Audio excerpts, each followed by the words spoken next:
आधी हो जाए मिट्टी तो बड़ा सर जी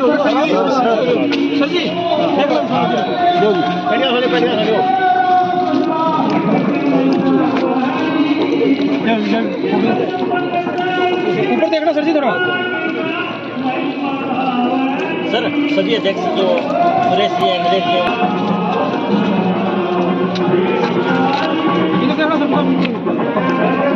बैठ जाओ सर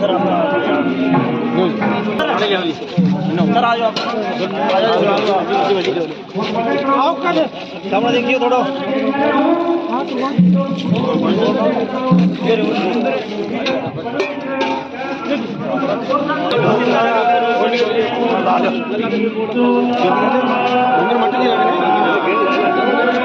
सामने देखियो सामने रखो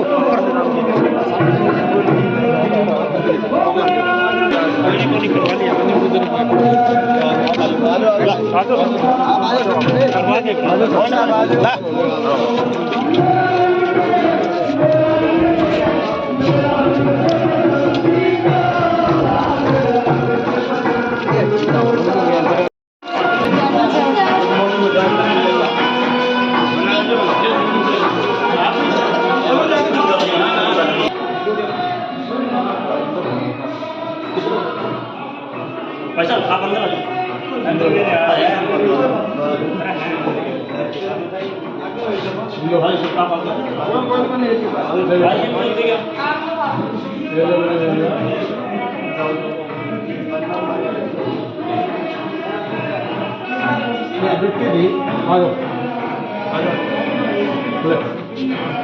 आगे निकल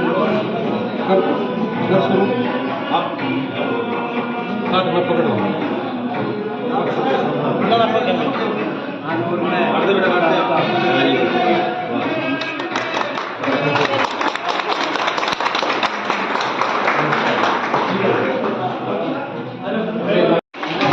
खुशियां हमें बिखेर रही हैं, दबे दबे पाँव से कुछ कह रही हैं। खुशियां नगमे बिखेर रही हैं, दबे दबे पाँव से कुछ कह रही हैं। आज दिन कुछ खास है, अदारे आज हमारे प्रांगण में मेहमान हैं। तालियों के साथ इनका स्वागत करें क्योंकि ये हमारी महफिल की जान है।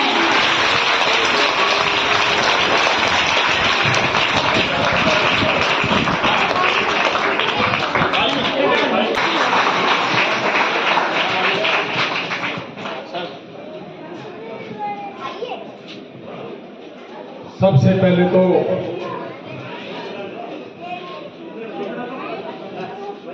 हमारे जो गांव ढाणी ढाका, इस पूरे गांव को और पूरे आसपास के जितने भी गांव हैं सभी को मैं सलाम करता हूं, आपकी सोच को सलाम करता हूं। और 2019 में जो हमें एक भगवान के रूप में,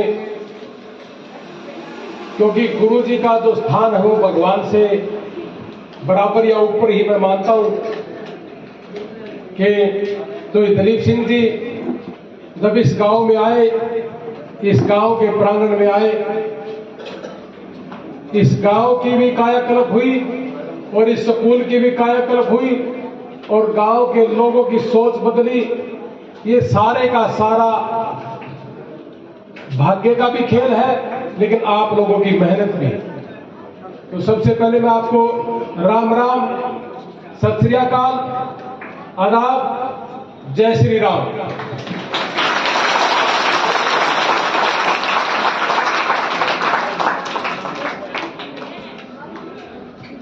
और उसके बाद सुखबीर जी और डॉक्टर विनोद जी जो अभी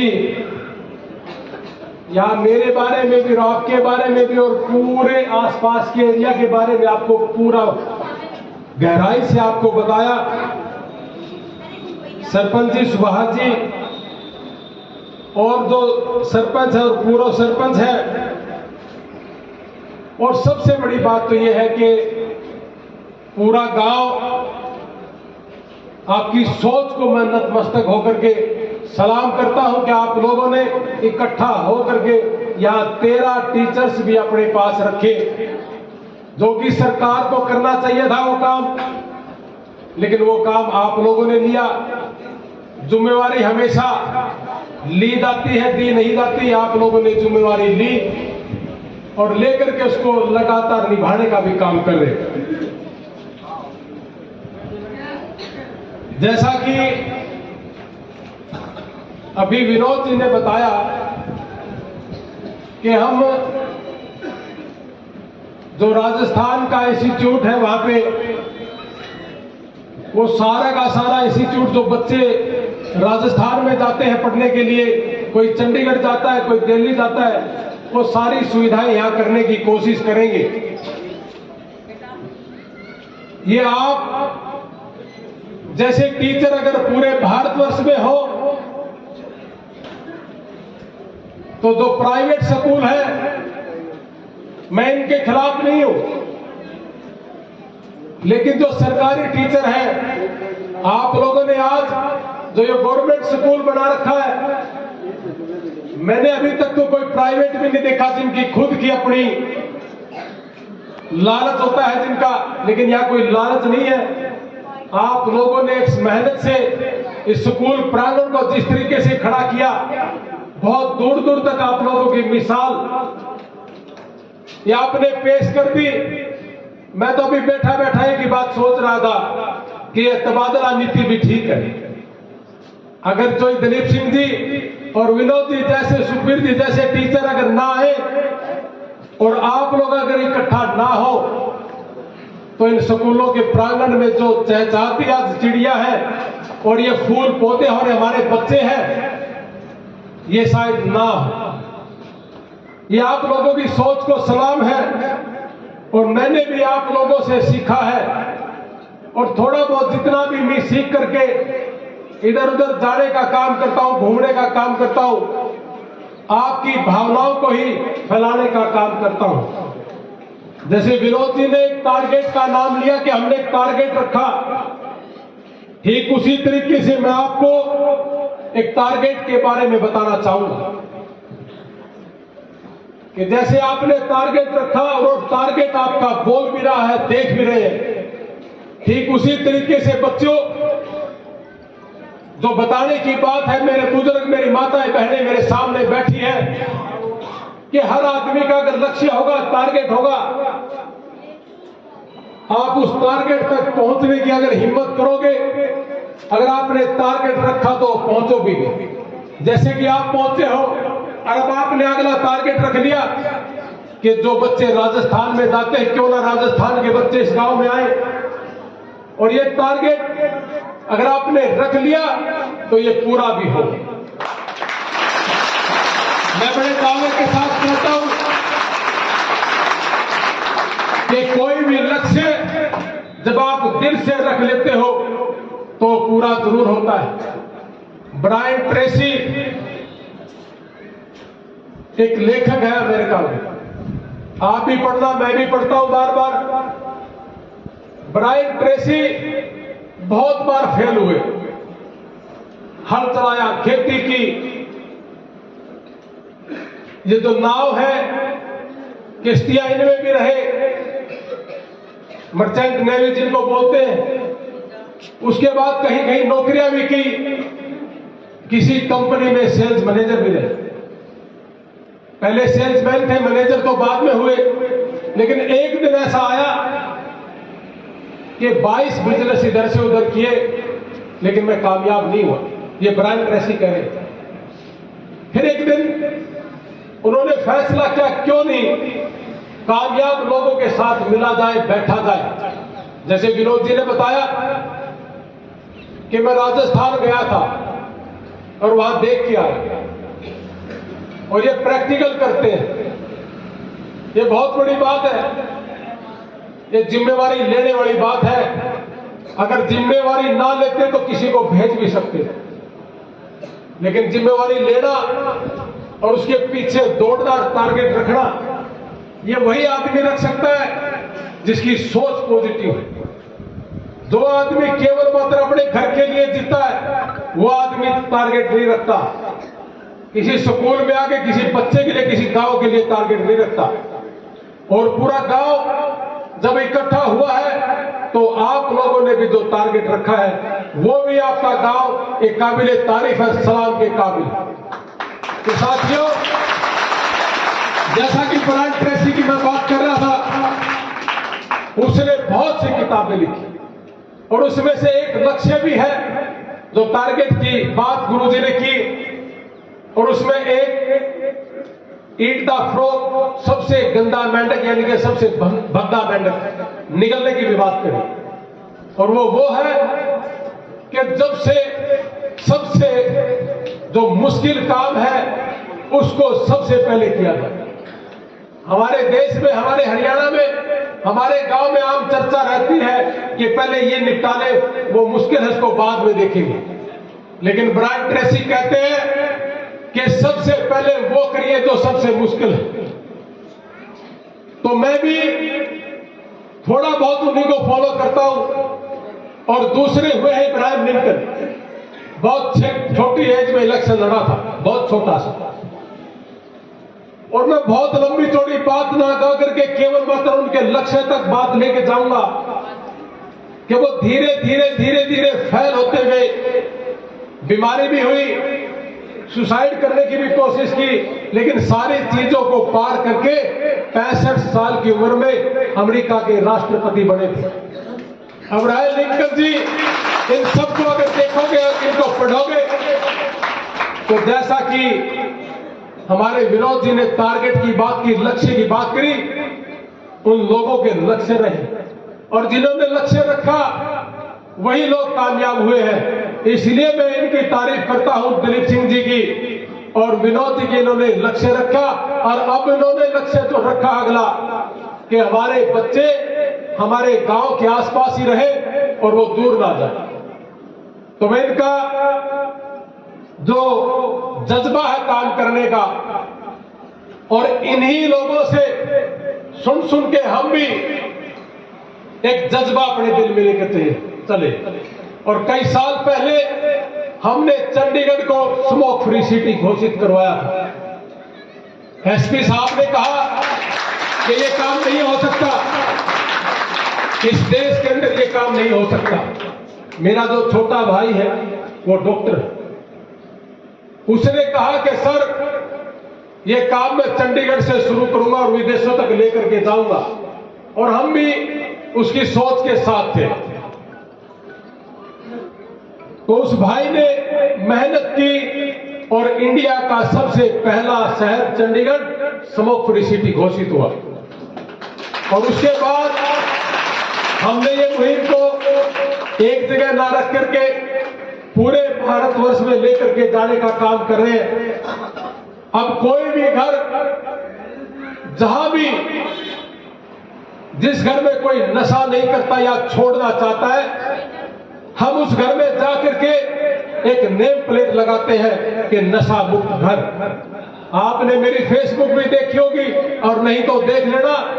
मैं अमेरिका जब गया था उससे जाने से पहले या बहुत से घरों में हमने शुरुआत करी थी ये नेम प्लेट लगाने की, नशा मुक्त घर। गर्व से कहो कि नशा मुक्त घर। उससे हमारी बहन बेटी की जब शादी होती है तो घबराने की जरूरत नहीं होगी कि इस घर में कोई नशा नहीं। वो घर फले फूलेगा, बढ़ेगा जिस घर में शिक्षा होगी और जिस घर में नशा नहीं होगा। साथियों, दूसरा हमने जो शुरुआत करी कि कोई भी बच्चा जो गरीब परिवार का है, जिसके माँ बाप गुजर गए और कमाने वाला कोई ना हो, और उस घर में कमाने वाला सिर्फ एक ही आदमी है। मैं पिछले काफी 20-25 साल से ये काम करता हूं लेकिन मैंने कभी ये फेसबुक पे लगाने का काम नहीं किया था। लेकिन कुछ लोगों ने मुझे कहा कि आपको ये सोशल मीडिया पे लगाना चाहिए, इससे जो जरूरत का आदमी है वो उस तक पहुंचेगी और आपको मिलेंगे। और ये सही हुआ कि जब हमने ये काम शुरू किया तो बहुत से बच्चे ऐसे मिले जिनको मैं जानता तक नहीं था, वो लोग मेरे तक पहुंचे। जैसे 2-3 उदाहरण मैं दूंगा कि जब अमेरिका गया उससे पहले यहाँ अभी जो फाग का दिन था, होली का दिन था, ठीक उसी दिन एक टेलीफोन आया कि एक बच्चा है बहुत गरीब परिवार का और उस 7 साल के बच्चे की किडनी खराब, और हिसार के अग्रवा के जितने भी हॉस्पिटल हैं सब ने उसको जवाब दे दिया।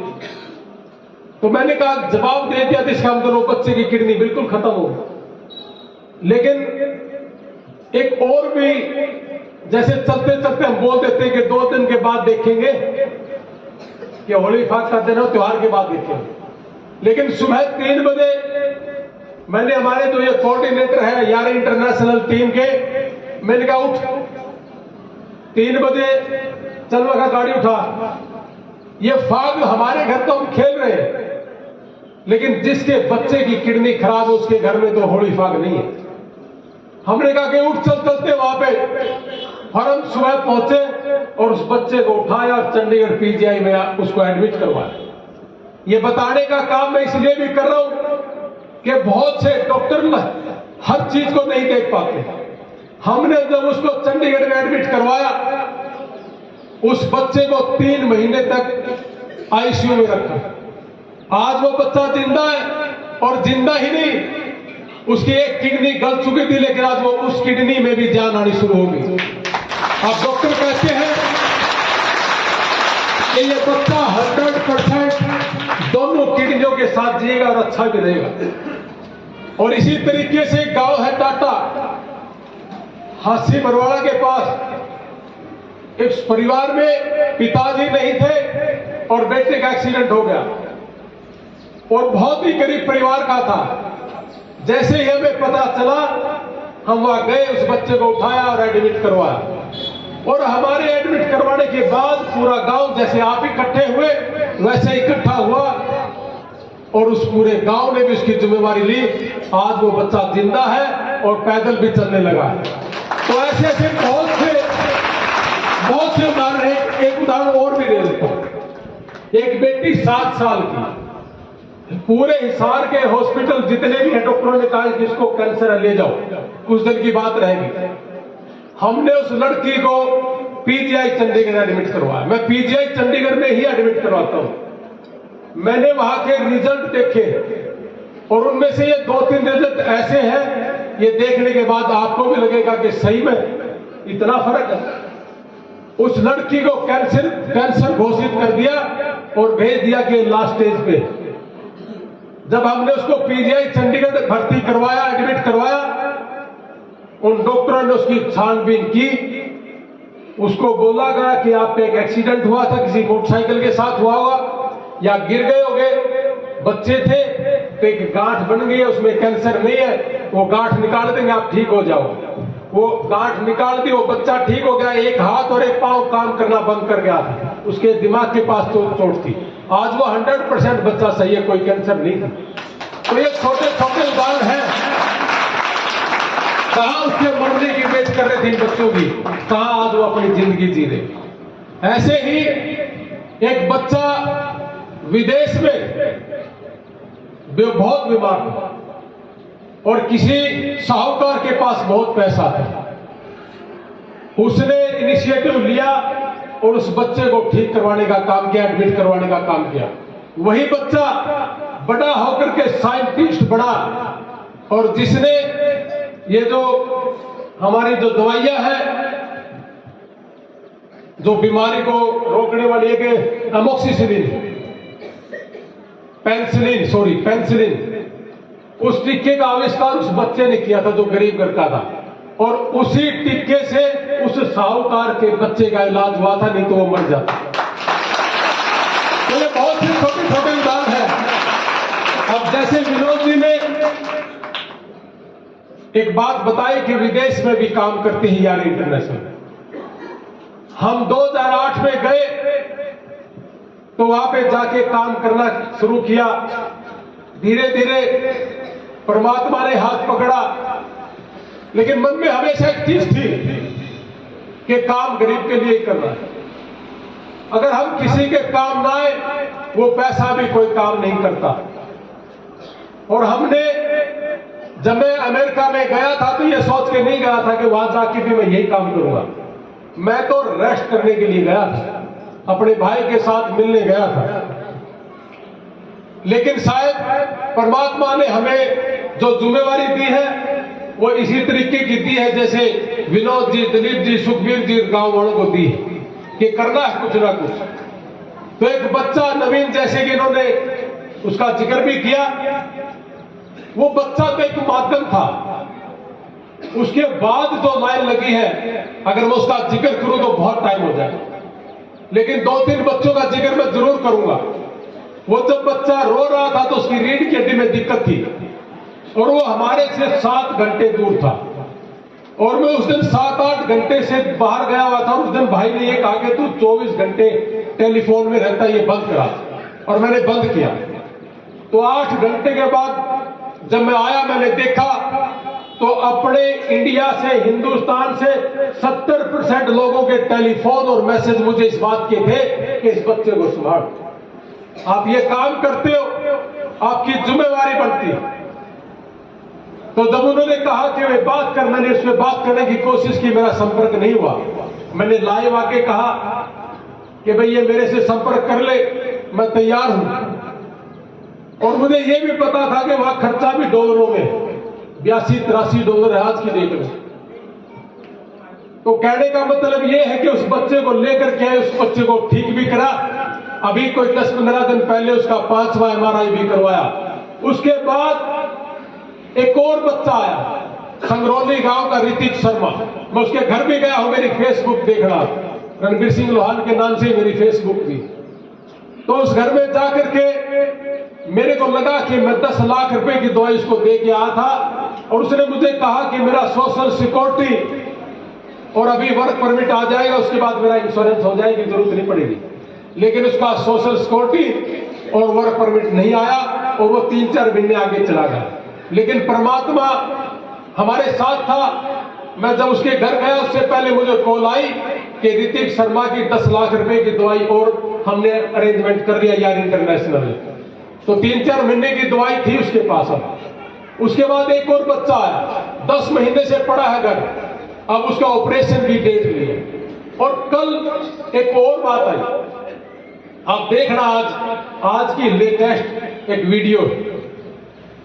अब एक बच्चा 9 जनवरी को अमेरिका में गया और उसकी अपेंडिक्स फट गई और पूरे शरीर के अंदर जहर फैल गया।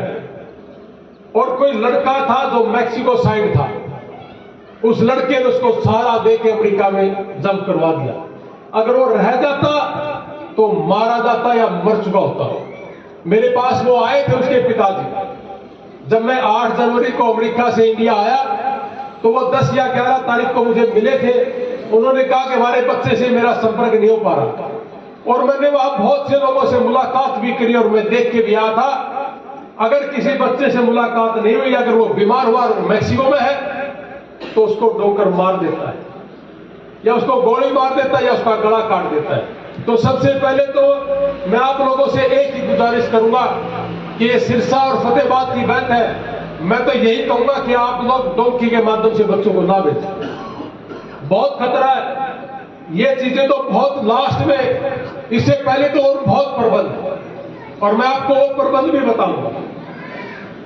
तो आज अभी 3 दिन पहले उसके पिताजी फिर आए और उन्होंने मुझे कहा कि मेरा बच्चा 2 महीने तक कोमा में रहा और आप यकीन नहीं करोगे अगर वो भारत में होता तो भी मारा जाता। लेकिन अमेरिका सरकार बहुत मजबूत सरकार है। मैं अपने देश का नागरिक हूं, मैं इस देश में पैदा हुआ हूं, इस देश का अन्न खाता हूं। मैं इस देश का नागरिक होने के नाते मैं गर्व से कहता हूं कि मैं भारत देश का नागरिक हूं। लेकिन अगर हम ये कहें कि अमेरिका भी कोई कम है तो यह भी गलत है। हर देश अपनी अपनी जगह सही है। उस लड़के को कोई मां नहीं, कोई बाप नहीं, कोई पिताजी नहीं, कोई भाई नहीं, उस देश में अकेला था, कोई देखने वाला नहीं, और जंप करते ही वो बेहोश हुआ और 2 महीने तक कोमा में रहा और 40 करोड़ रुपए खर्च किया अमेरिका की सरकार ने, और आज वो जिंदा है। और 3 दिन पहले जब उसके पिताजी हमारे पास आए थे, वो हमारे से 1400 किलोमीटर दूर है, जहां हम रहते हैं अमेरिका में, जैसे यहां से बॉम्बे गोवा। अब उस बच्चे को हॉस्पिटल कहता है कि अब उसको बाहर जाना पड़ेगा, पूरा पेट फटा पड़ा उसका। मैं अगर आपको फोटो दिखाऊं तो देख नहीं सकते। तो वो 3 दिन के बाद जब वो मेरे पास आए थे 3 दिन पहले, हमने उस बच्चे से संपर्क किया और आज हमने एक वीडियो जारी करी और आप भी उसको शेयर करना कि कोई भी बच्चा अगर अमेरिका में एरिजोना में है, हम उसका रहने का, हम उसको खाने का, उसका पूरा खर्चा देंगे, उस बच्चे का भी रहने का खाने का पूरा खर्चा देंगे, यानी इंटरनेशनल पूरा खर्चा करेगी। बस उस बच्चे के साथ 1-1.5 महीना साथ रह ले। वो 1-1.5 महीने में ही खड़ा होगा। 50 लाख रुपए दे करके गया, और अमेरिका के लिए 1-1.5 साल में 1-1.5 करोड़ रुपए का कर्जा उतारना कोई बड़ी बात नहीं है। तो वो बच्चा 100% जिएगा। मैं तो आपके माध्यम से एक ही विनती है कि इस वीडियो को भी आप शेयर करना, क्योंकि आपके इलाके में अमेरिका में बहुत है, हो सकता है हमें कोई ऐसा बच्चा मिल जाए। क्योंकि जो छोटा भाई है, मैं तो अभी इंडिया में हूं, वो भी डॉक्टर है, उनके भी पेशेंट हैं, वो छोड़ के भी जाना अच्छा नहीं है। लेकिन वो बच्चा अभी 1 या 2 कदम नहीं चल सकता, तो उसको एक बच्चे की साथ में जरूर, अगर फिर भी कोई आदमी नहीं मिला तो आपके माध्यम से मैं विश्वास दिला के जाता हूं, चाहे हमें कुछ भी करना पड़े, उस बच्चे के ऊपर एक आदमी तो छोटे बिगे और एक मकान लेकर के उस बच्चे को 24 घंटे केयर टेक के लिए छोड़े। अब साथियों, मैंने डोंकी के माध्यम से बताया कि अगर आप डोंकी के रास्ते से जाते हो तो ये समस्याएं हैं। 2 दिन पहले टेलीफोन आया कि सगे चाचा और ताऊ के 2 भाई जैसे ही नदी क्रॉस कर रहे थे, बारिश ज्यादा थी, बहाव तेज था, एक बच्चा हाथ से छूट गया, सगा भाई हाथ से छूट गया। तो ये समस्याएं हैं। अब इन सबसे बचने के लिए हमें क्या करना चाहिए? हमने जब अमेरिका में गया तो हमने देखा कि 30 लाख रुपए, 40 लाख रुपए के माध्यम से बच्चों को विदेश भेज रहे हैं। डोंकी तो अलग, लेकिन डोंकी से अलग अगर आपको पढ़ाई के लिए जाना है तो उसके भी 30-35 लाख रुपए, 40 लाख रुपए, सिरसा में तो 44 लाख रुपए का रेट। तो मैं बड़ा हैरान था, मुझे लगा कि इस पे भी काम करना चाहिए, और हमने अपनी गाड़ी उठा के 3-4 महीने लगातार यूनिवर्सिटियों में जाना शुरू किया और 14 यूनिवर्सिटियों के साथ टाई अप करके आए। और उसमें से 2-3 यूनिवर्सिटियां तो ऐसी हैं जो हम पूरे भारत में दावा करते हैं कि किसान और मजदूर परिवार को अगर सही रास्ते में जाना है, इस डोंकी के माध्यम को छोड़ करके केवल मात्र 6 लाख रुपए में आप अमेरिका जा सकते हो। और पूरे हिंदुस्तान में हमारी इस वीडियो ने तहलका मचा है, और मैं अब तक ये 2-2.5 महीने में कम से कम भी 40-50 हजार लोगों से मिल चुका हूं। साथियों, अगर सोशल मीडिया के माध्यम से बात करो तो मैं करोड़ों लोगों से मिल चुका हूं, और बहुत से लोग मुझे क्वेश्चन करते हैं कि 6 लाख रुपए में अमेरिका। हाँ, हमने कहा कि 6 लाख में अमेरिका। और आज मैं दावा करता हूं प्रांगण में खड़ा होकर के, शिक्षा, मेरे पिताजी भी टीचर रहे, मैं बहुत सम्मान करता हूं टीचर का, अध्यापक, और मैं सम्मान करता हूं गांव का, और मैं सम्मान करता हूं मेरे बच्चों का। मैं एक किसान परिवार और एक अध्यापक का पुत्र होकर के मैं कभी झूठ नहीं बोली आज तक, और आज आपके प्रांगण में कह के जाऊंगा कि 6 लाख रुपए में आप कैसे जाते हो वो भी मैं बताऊंगा। आप एडमिशन लेंगे, एमएससी की फीस भरोगे, एक सर्विस फीस है वो भरनी होती है, वो भरोगे, ये सिर्फ 70,000 रुपए का खर्चा है। 70,000 रुपए में ही आपका वीजा लगना है कि नहीं लगना है ये तय है।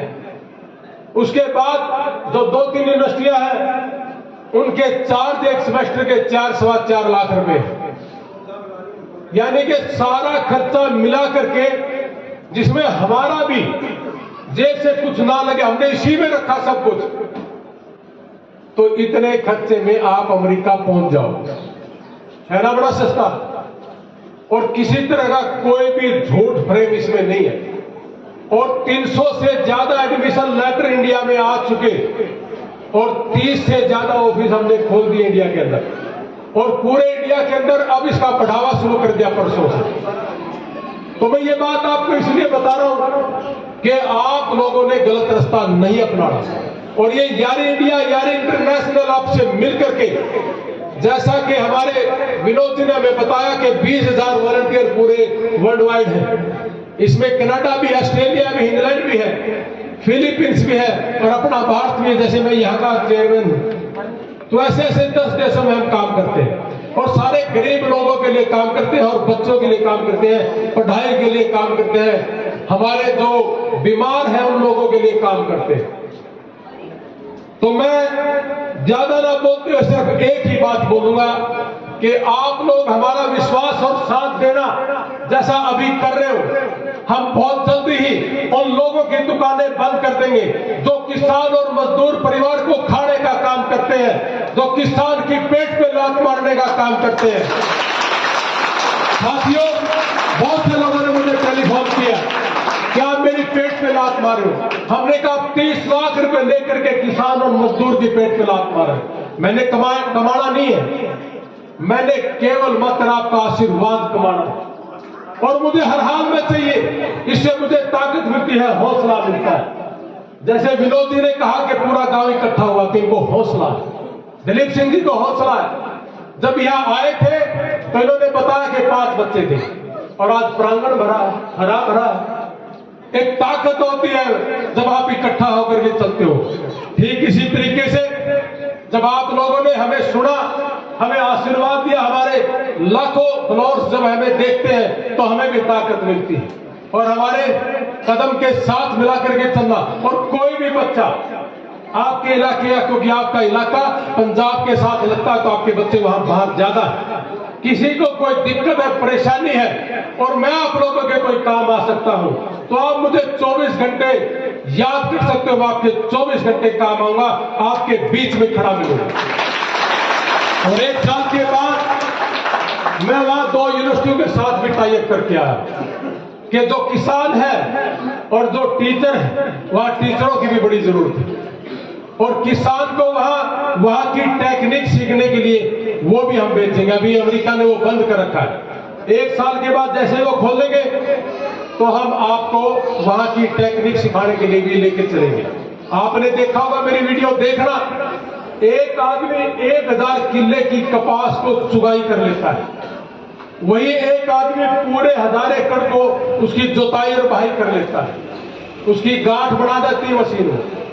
तो ये सारी चीजें हैं। एक आदमी 1080 किले में पानी दे देता है, और टेक्निक है, वो अपने यहां भी है, लेकिन हम उसके ऊपर नहीं चल पा रहे।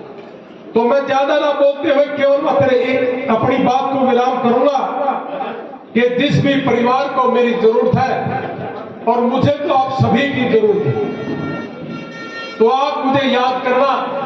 और जैसा कि विनोद जी ने, दिलीप सिंह जी ने कहा कि ये सहयोग से है, मेरा कहीं भी आपको सहयोग की जरूरत है मुझे बता देना। अभी तो मुझे ये भी नहीं पता मुझे क्या बोलना चाहिए क्या नहीं, मैं आपके बीच में खड़ा रहूंगा, और जैसा मेरे को आदेश होंगे मैं कोशिश करूंगा आपकी भावनाओं के अनुरूप मैं खड़ा मिलूं, आपके काम आ सकूं। और हमारा स्कूल का बच्चा जो 2019 के बाद, क्योंकि 19 तक तो 5 ही बच्चे थे, कोई भी इस गांव का बच्चा अगर अमेरिका जाता है +2 के बाद, BA के बाद, MA के बाद, जिन्होंने IELTS कर ली, PT कर ली, वो हमारे से मिल सकता है। हम इसमें जो हमारी कमाई है, जो हम तेल पानी का लेते हैं, हम कमाई कुछ नहीं करते, हम वो भी छोड़ दें।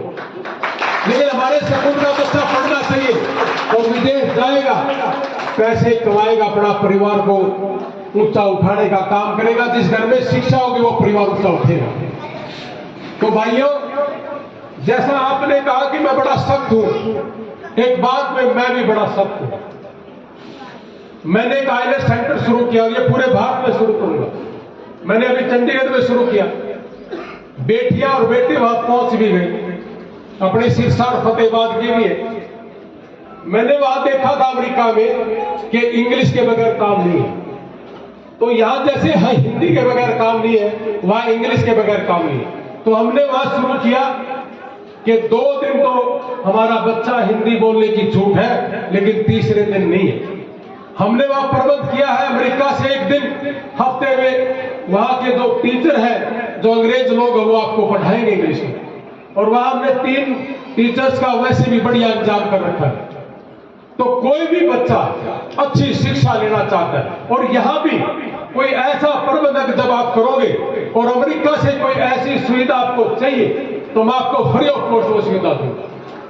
तो ज्यादा ना बोलते हुए, कोई मेरे मुंह से कोई ऐसी बात निकल गई है जिससे आपको फील हुई हो तो मैं माफी चाहूंगा, लेकिन आपने मेरा मान और सम्मान किया। यहां हर आदमी बोल रहा था कि ये हुआ वो हुआ। ये वही आदमी बोल सकता जिन्हें जिंदगी में कुछ किया। तो इसीलिए आप लोगों ने, पूरे गांव ने और पूरे फैकल्टी ने तो इकट्ठा होकर के किया। और जैसे आपके स्कूल देखे, पूरे हरियाणा में नहीं पूरे भारत में ऐसे ना तो टीचर, ना ऐसा गांव, ना ऐसे बच्चे और ना ऐसी फैकल्टी, ना से आपकी क्लासरूम। तो मैं सलाम करता हूं आप लोगों को और धन्यवादी हूं, और अपने आप को मैं बड़ा गर्व महसूस करता हूं कि आपने मुझे बुलाया, मुझे मौका दिया। अगर मैं ना आता या मैं कहीं बाहर होता तो ये मौका मेरे हाथ से निकल गया। अगर फिर भी कभी मुझे बुलाओगे, इस गांव के लिए, स्कूल के लिए 24 घंटे तैयार हूंगा। जय हिंद, जय भारत, भारत माता की जय।